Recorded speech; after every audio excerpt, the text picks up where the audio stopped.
I've talked to some people that say that they don't believe a loving God would only constrict them to one path to Him, but that He would provide many paths to complement their life or lifestyle and allow the freedom to, to choose a path.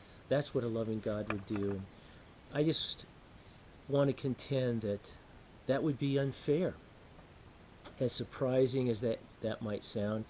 You know, there's deception in this world. If there is a God, if there is this greater being, this loving entity that created us, then conversely, there's evil. We see evil in the world all around us, the horrible things that we see on the news every day, on the internet, the brutality, the violence, and it's stifling sometimes. It's horrible to see. So there's both sides of the coin, and evil in its very nature is deceptive.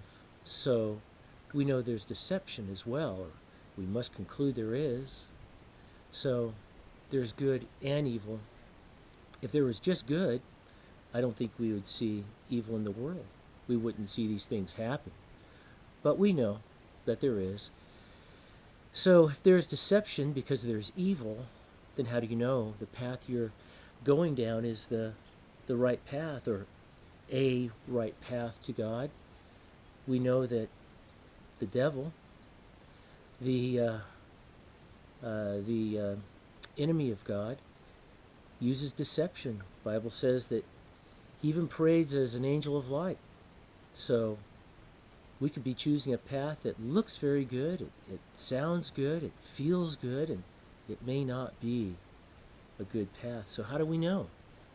I contend that a loving God would not leave us to, hope that we have found a way, that He wouldn't leave us flapping in the wind, so to speak. But He said, I am the way. Jesus said, I am the way. He showed us the way, and then He made a way so that we could find our way to God. He didn't just leave us to our own devices. He said, I am the way. Then He gave Himself as a sacrifice to make that way so we could stand before God, because we're not holy. He is.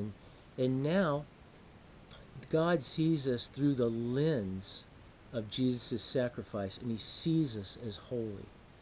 It's just like an analogy I heard one time I think is great. You owe $1 million to the bank, or whatever amount it is that you could never repay. For me, it'd be less than $1 million. But you go to the bank, they've called a loan, you're sitting in front of the banker, and he demands his money right now, and you can in no way pay it. And you know there's going to be a price to pay. There's possibly prison. You cannot get out of this. And in walks the banker's son, puts a briefcase on his desk, opens it up. There's $1 million in cash, and he says, Father, I'll pay his debt. Just let him go. It's cancel his debt. I've got it. That's what Jesus did for us. He really did. Paid our debt that we couldn't pay. We've all sinned. We've all lied. We've all cheated. We've all done wrong. We do wrong every day. So we can't stand before a holy God, but Jesus made a way. And He did it in the most fair way. He said He's the way. He made the way so we could find our way to the Lord. I hope that you think about that, you ponder that, and you understand that to leave us to our own devices wouldn't be fair, but to make a way and to call us to follow that way and to leave His word here so that we can understand that way is what a loving God has done for us. So think about these things. I hope you come to know the Lord, and I pray that you'll be blessed.